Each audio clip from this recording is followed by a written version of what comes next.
Hey everyone, Georgie here with Ukraine Matters. Welcome to first ever community video.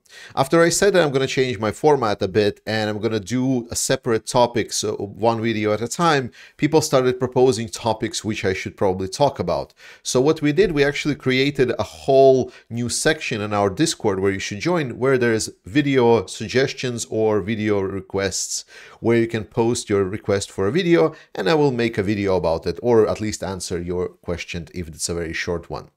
And today I want to cover like a multiple entries that were made, which we're discussing about what kind of predictions can we say about the future, the short-term future, the long-term future, and so on.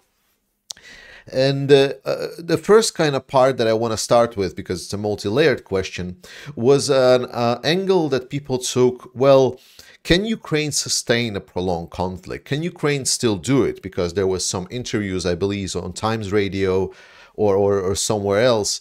There was an interview saying that Ukraine cannot sustain another winter, or no, both parties cannot sustain another winter. I would say that it's a complete BS.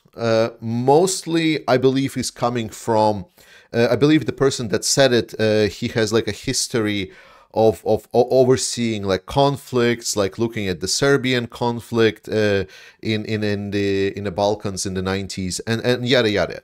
But what we need to understand is that experts have been wrong, significantly wrong in this area. And I believe this person is also wrong, very much. So I believe saying that countries cannot sustain war is very much pundit on two questions, like, do we expect a change in the intensity of the war? And is there a will to continue this war? I'm going to start with the will, because that's where kind of Ukrainian mentality comes in first and foremost. I already explained to you that when we were talking about the weapon deliveries to Ukraine, that we in the West, especially some of our kind of prominent analytical figures, oftentimes misrepresent how Ukrainians are seeing this war, how Ukrainian commanders seeing, how Ukrainian population is seeing the war. We think that we give Ukraine weapons and they fight, whereas in reality, I was explaining multiple times that it's Ukrainians that have decided to fight, they are fighting, and then we are just helping them on their way to the fight. So the willingness there is. And then the intensity. And intensity is very much dependent on resources, right? If you have resources, then you can fight. If you don't have resources, then you cannot fight. The unfortunate truth, if we're looking at, for example, Russia, is that Russia has plenty of resources. Right now, there is a big discussion that Russia is preparing another wave of mobilization. And beyond that, there was a question that Russia is maybe going to be running out of ammunition. However, now we know that Russia has been procuring ammunition from pretty much all over countries. They're trying to reach out deals with Iran, North Korea, yada yada. I'm pretty sure if Russia would also agree with North Korea, it's going to be like a wishy-washy thing through where China will probably send some ammunition. So we cannot expect Russia to run out of ammunition.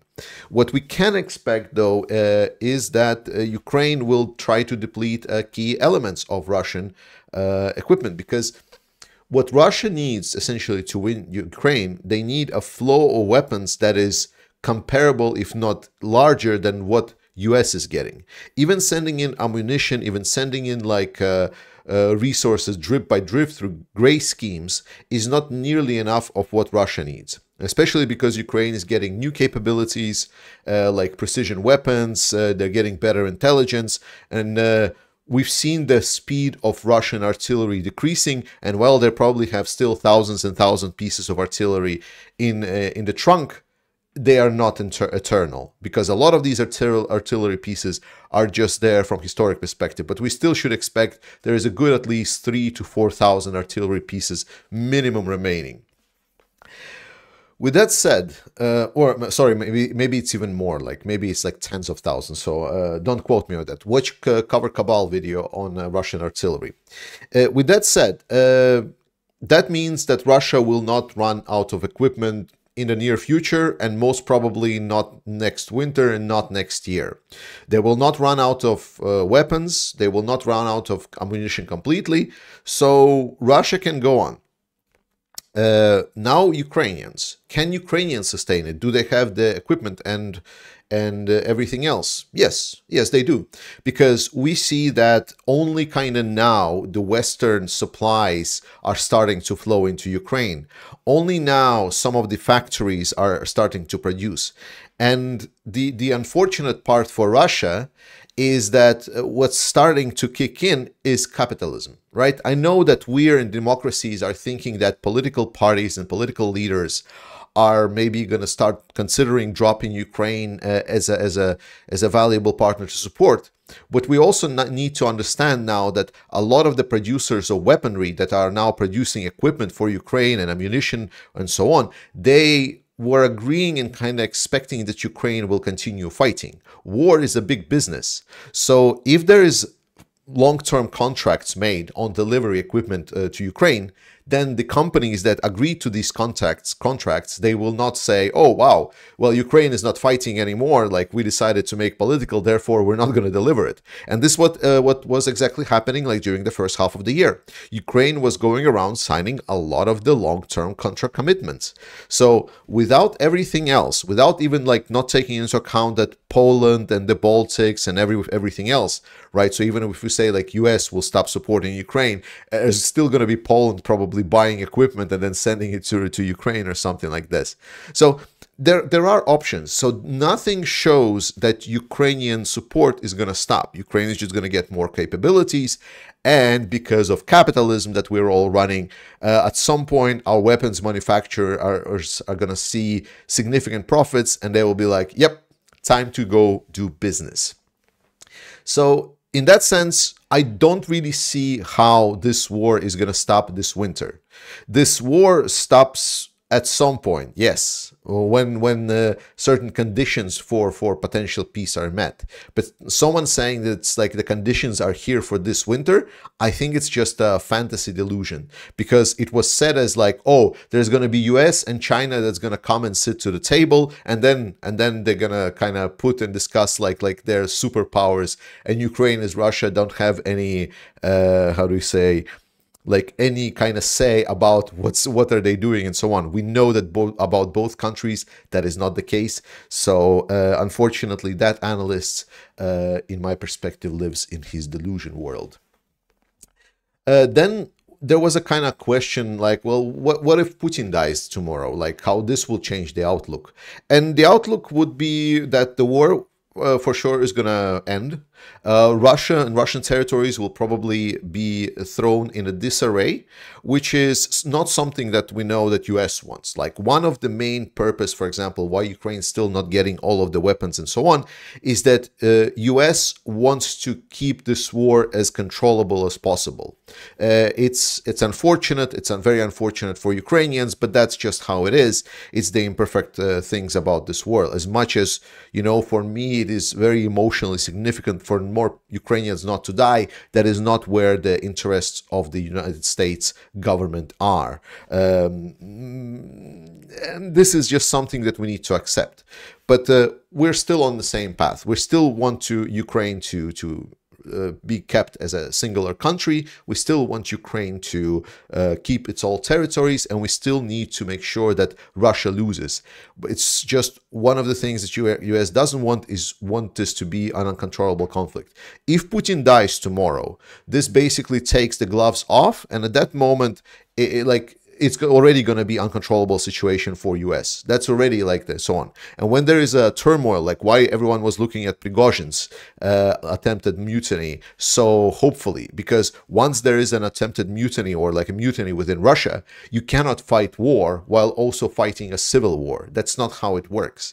So once everything starts in Russia, the war ends, and then Ukraine is probably going to be accepted into NATO. And even if Russia becomes super fascist state, whatever, Ukraine is going to be already part of the NATO alliance, and it's going to be another new world to live in. That's kind of the Putin. And then the final part was like, what do you think is going to be like with Ukraine in 6 months, like year, 5 years, 10 years, and so on? And right now we cannot say. The war as it is right now is a war where Russia already lost. They lost their objectives. Whatever they were planning is untenable. So they cannot hold on to what they've tried to achieve. They will not achieve this. But we're now in a transition stage where Russia has already lost, like it cannot achieve its objectives, but Ukraine has not yet won. Like, Ukraine still needs to do a lot of job. They still need to push through and make sure that Russians get out of Ukraine. And in that sense, this is where the definitive future is unknown, because we don't know what kind of the outcome will there be, right? Maybe this war will continue for 3, 4, 5 years and so on, right? Maybe that will happen in 1 or 2 years. Maybe Ukraine will be successful and then kick out Russia in like 1 or 2 years, and then it will slowly recover. Because optimistic scenario, what Ukraine knows is the only way for Ukraine to prosper is to become a safe territory. A safe territory it can become only if the war ends and there is a rock solid proof that Russia will not come back. That's the only time when there can be investment and future possibilities for Ukraine. And I believe with the way that the current population in Ukraine are looking at this war, I believe that there is no forgiveness Russians for their crimes. This is like, because the amount of suffering, the amount of pain that they brought to Ukrainian people, it doesn't seem that anyone living right now is going to forgive Russians for that. Like, people know, everyone, that this is almost like a holy war. Like, I don't want to use like religious terms because it's not exactly, but it's a very great patriotic war for Ukrainians, because almost every single family had a friend, a father, a mother, someone else, that like maybe a relative that either died, was killed, tortured, raped. Like, Russia did a lot of war crimes, a lot more than we can ever imagine. We cannot imagine for us. For some of us at least, it looks like more like a TV show, something that you tune in a couple of times on the week by watching YouTube videos, asking why I don't add graphics to these nice reports about this interesting situation that we're having. Whereas for Ukrainians, this is an actual life.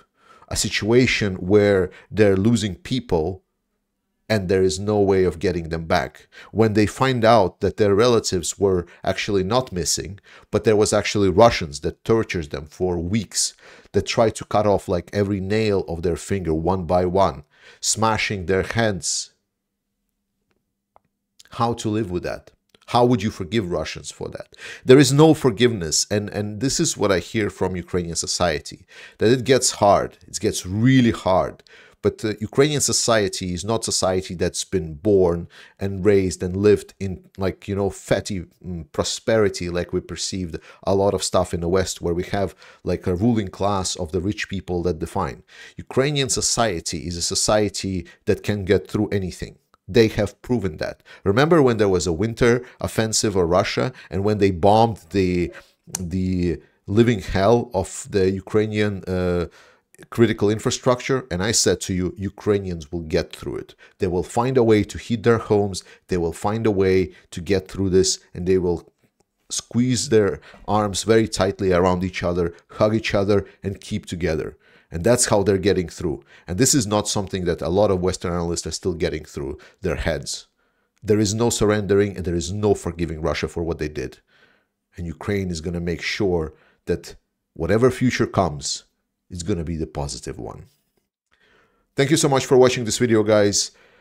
Please join Discord to ask more questions and ask proposals for more videos. Support me on Buy Me a Coffee. It's a great platform. I love it so much. I love you all. Slava Ukraini, guys.